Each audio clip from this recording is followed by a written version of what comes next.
British Prime Minister Keir Starmer's Labour government has been under intense pressure from scores of its own members to demonstrate more robust support for the Palestinians. But a terrorist attack at a synagogue last week in Manchester, which led to the death of 2 people during prayer services on Yom Kippur, one of the holiest holidays for the Jewish community, that has now exposed a competing political reality for the British Prime Minister. There is growing anger among Jews in Britain who believe that Starmer's government is doing far too little to protect them from the rising hate and the rising anti-Semitism. The Manchester police have said that the synagogue attack was carried out by a man named Jihad al-Shami, who is a British citizen of Syrian origin.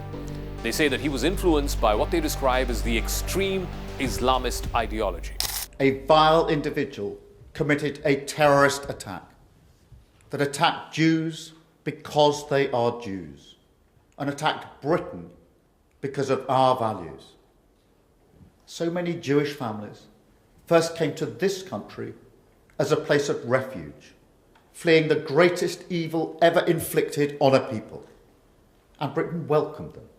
Communities like the one attacked in Manchester provided safety, but also the security that comes from a promise that this is a country that stands up to hatred and that we don't just provide refuge, we provide a home.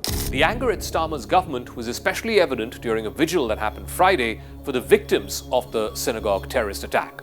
David Lammy, who is the Deputy Prime Minister, virtually the number 2 in Starmer's cabinet, was booed off the stage by a crowd that angrily chanted, "Shame on you." Shame on you!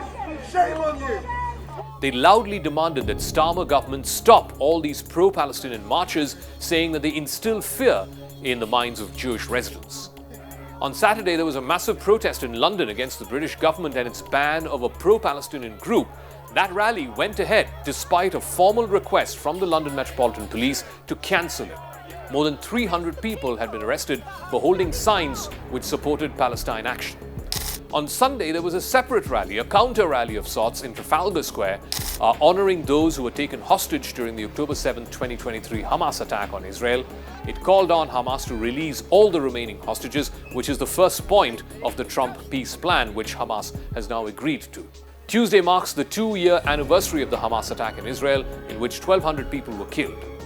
These 2 back-to-back rallies over the weekend, one in support of an independent Palestine, the other in support of the abducted Jewish hostages, just a day apart, mark just how starkly divided Britain is on the issue of the war on Gaza, and also, by consequence, whether the support or the hate that is directed at Israel and the Jewish community at large. Today is a day to remember the deaths of over 1,000 people 2 years ago, and that is, of course, terrible. But if that is terrible, what is killing perhaps as many as 200,000 people in Gaza since then? And those are murders not just created by a separate state from Britain, but actively supported by this country in terms of diplomatic support, military support, sending weapons. The RAF and other military sections of the British society have been supporting what's been happening in Gaza, and it's not what the British people want, it's not what these students want, and it's absolutely outrageous. Keir Starmer rose to power in the Labour Party by pledging to rid its ranks of anti-Semitism that had flourished under his predecessor, Jeremy Corbyn.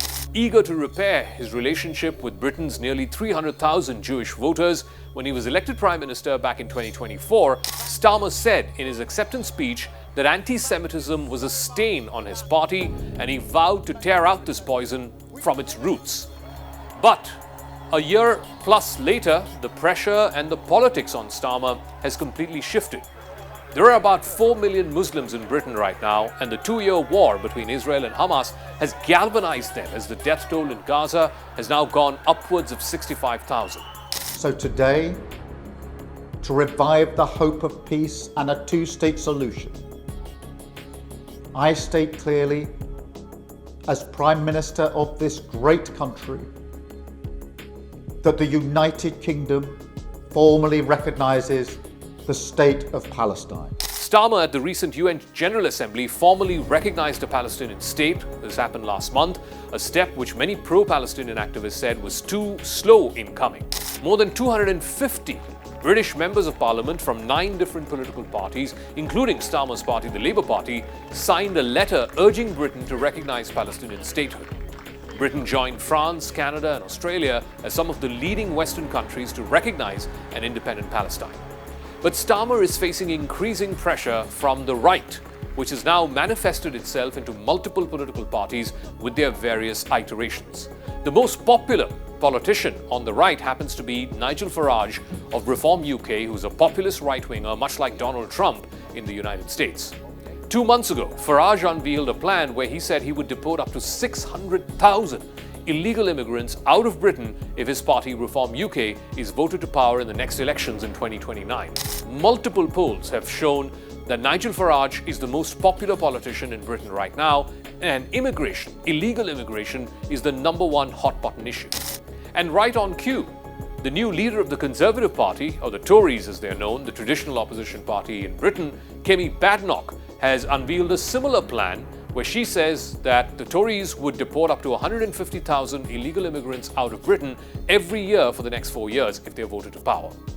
The fact that this was announced by a black woman, Keir Starmer happens to be a black woman who's the leader of the Conservative Party, whose parents moved to the UK to birth her. She then grew up in Lagos in Nigeria and then moved to Britain only after she became a teenager at 16 years old. The fact that she was talking about deporting illegal immigrants, a majority of whom are people of color, that was an irony that was not lost on anyone. It's a reflection of a broader hardening of the debate around immigration in Britain. It's happening not just on the fringes of the political stream, but also within mainstream political parties, whether it's Reform, whether it's the Tories, or even within Labour Party.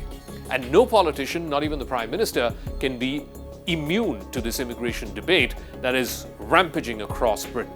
Or the Prime Minister or any other mainstream politician, neither can they afford to sit on the sidelines of this, whether it's the Prime Minister or the Prime Minister in waiting.